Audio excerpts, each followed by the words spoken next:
Let's go ahead and get into it.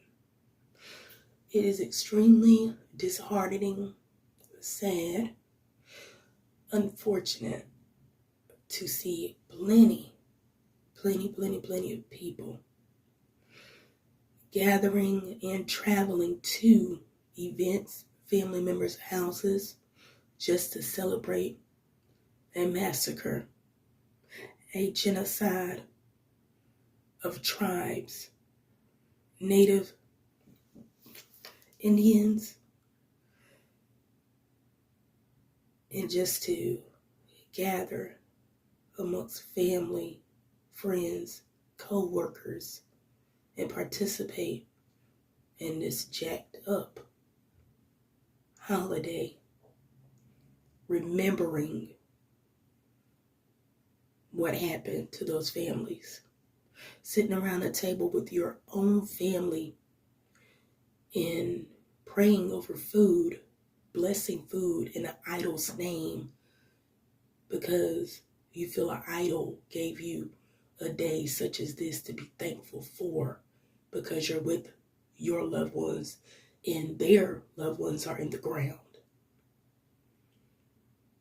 Whenever you truly understand and absolutely do research on these pagan days, these holidays, these so-called commemorable days, you'll begin to realize that, hey, if somebody was sitting at a table and said that this dinner was for us to get together, but yet I know personally that they did this to my family, am I going to be happy about that and knowing that I am in a country that profits off of blood that they spilled on the ground by their hands because they can, or because they wanted to covet something that was not theirs in the beginning, because they don't want to see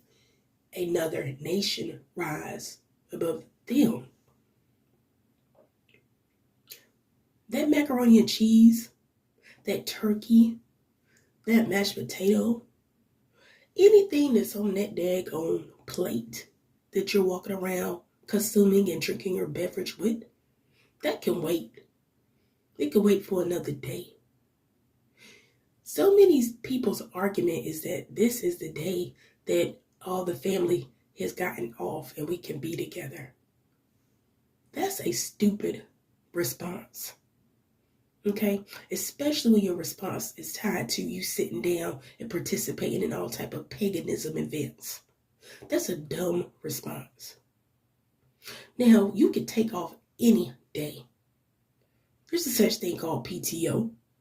There's a such thing called, let me just request today off so I can spend time with my family. If you really don't care about missing your money at work. It's a such thing like that. Why does gathering with your family have to be on a day such as this? It honestly doesn't have to be. You're just doing it because you want to be included in those events. You want to sit at those dinner tables and be able to look at your family and friends in their face and not feel left out. But you are once again forgetting the fact that the ones that are in the ground, they can't raise up and be amongst their great-grands or their other kinfolk. They can't do that, but you can. And that's a problem. And it's more sad of a problem because of the field I'm in. I get to interact with different customers and stuff. And I had a young lady, she came up to me. And mind you, she was a native. She came up to me. I delivered her package. She said, "Oh, and happy Thanksgiving." I told her, I said, "I don't celebrate that." And she was like, "What?" She got all like shocked. Like, what? What do you mean you don't celebrate Thanksgiving? And then she went to go on and said, well, I don't celebrate really, in Christmas and Jesus did, he died and stuff. I said, "Ma'am, I don't believe in it." I said, "I'm a Torah only Israelite, okay? I don't co-sign to any idolatry. And besides, Thanksgiving is based off of a massacre of 122,000 Native Indians.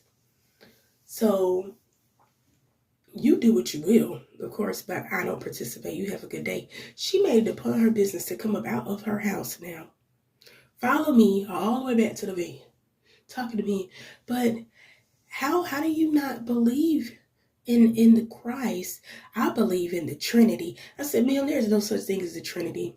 Yahweh, the Creator, He knows that He is one, okay? And He said it is so many different precepts within the Tanakh, which y'all disrespectfully call the Old Testament.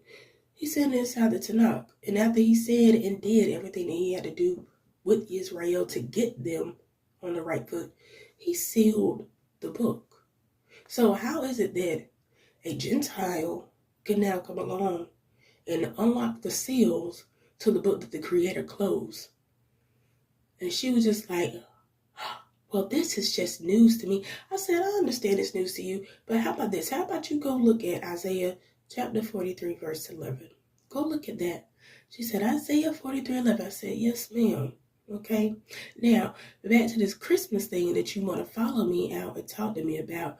Where in it does it show in your NT, your New Testament, that JC has a black and white typed in birth date showing you that that's the day that y'all supposed to celebrate his birthday on? And then also, how can you celebrate a birthday of a God who bleeds just like you and me now?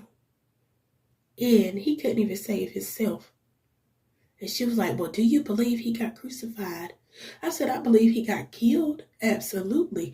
And have you ever asked yourself, why?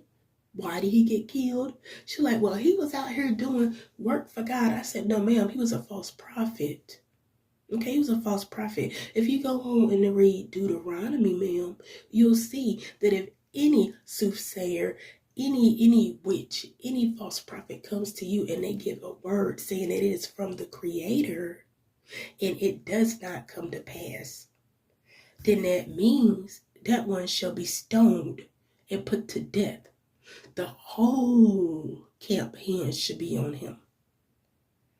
So she said, well, I need to go look that up. I said, yes, ma'am, you do. And I said, the problem is that I have with some of you Christians or you religious people is that y'all think everybody is obligated to bow down and submit to this messed up man God. Everybody ain't meant to do that. So it would be nice and behoove you before y'all walk out and tell people to have a happy Thanksgiving or Merry Christmas. Y'all actually sit there and ask the question, do you celebrate the same holiday that I celebrate? So you give that person the right to say yes or no versus assuming and trying to force it down their throat. Because that's not cool. And then I asked her, what name do you believe God has? And she said, well, his name is Jehovah. I said, no, his name is not Jehovah. The letter J was invented 1,500 years after the alphabet that we received from the Creator. Okay? And she was just looking at me like with her mouth open. Her teeth, her gum line pushed back where you could see all her teeth, like she really wanted to cuss me out. That's how she was looking, but I think she understood the fact that she came to me with that crap. So I was like, coattailing your pastor is not a good thing. Y'all need to go do research. Okay? I said, but I gotta go. I gotta get back to work. She's like, okay. I said, you have a good day. And I jumped in the van. She was still looking at me, standing there with her hands on her hip, looking at me like I done told her a lot of information. And I get so upset because I was like, bro, like I don't be wanting to be running into y'all customers telling me stuff like, because first of all, you tell me happy this, happy that. I want to talk to you. I want to talk to you. Because don't put a genocide on me that I don't participate in. Don't do that.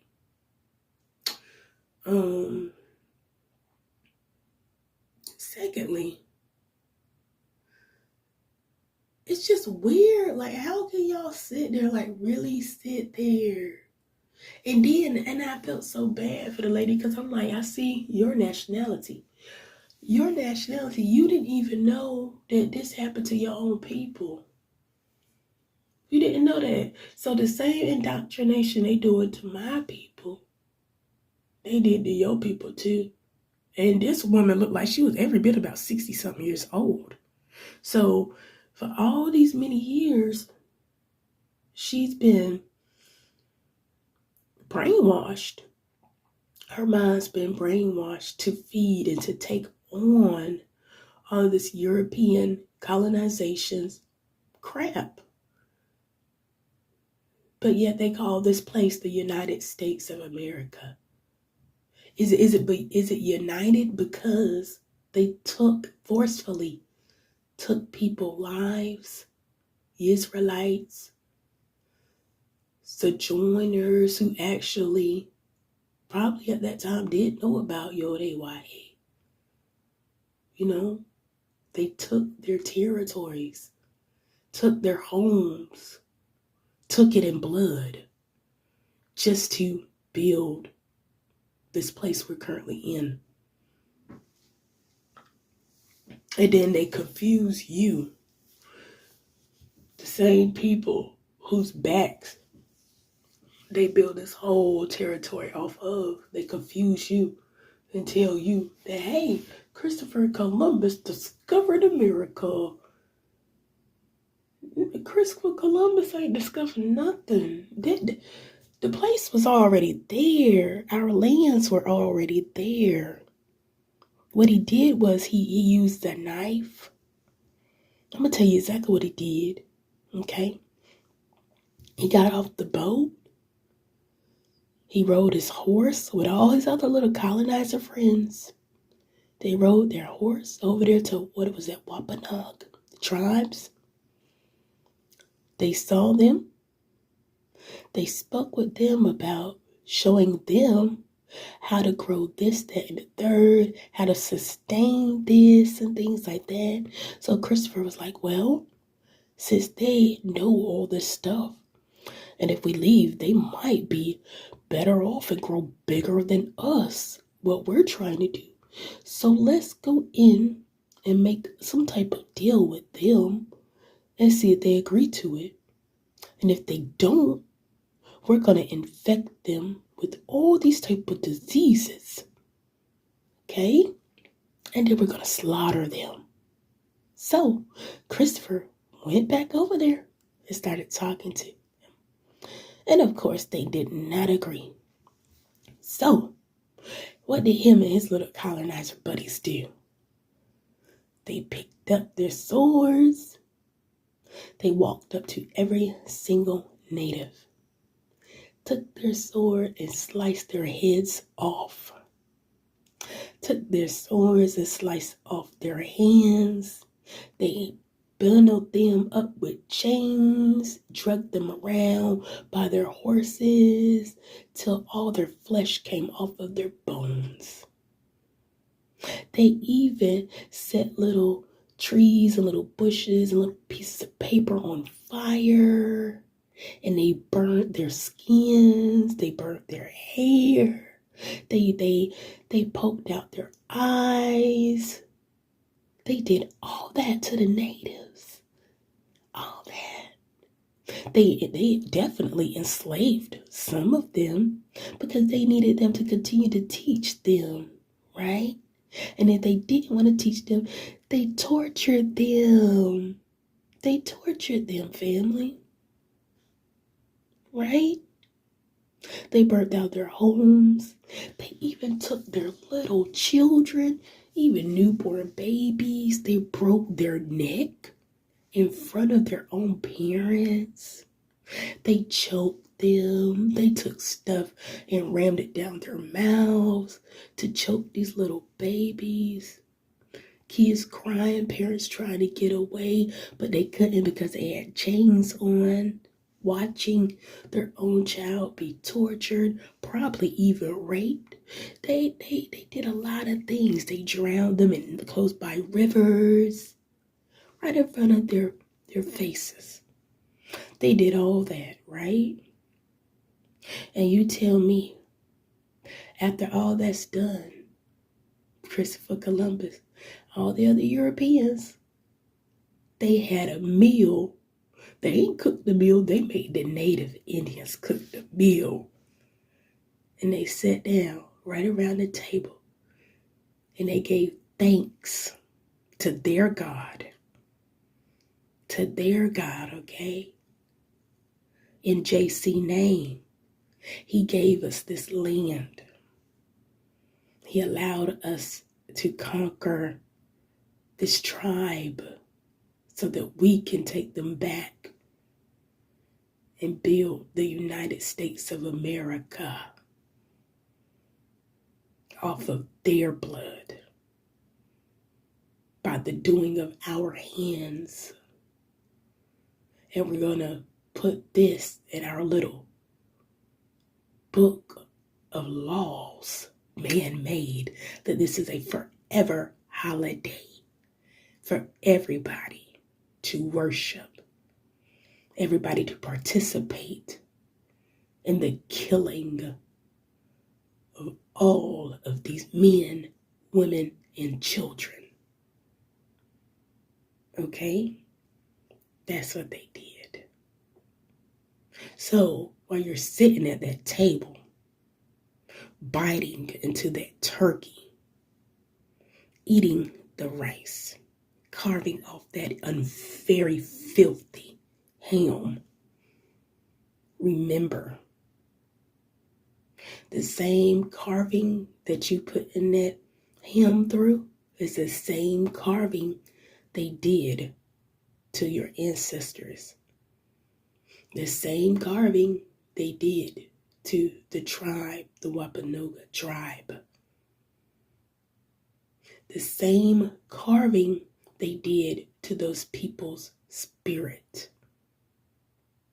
The same carving that Yohe is going to pay them back for. So get your butts away from the table and stand for something. Stop falling for every single thing that a man tells you. Start doing research. Because if it was you and your family, you would be the front one out there trying to get justice. Shalom.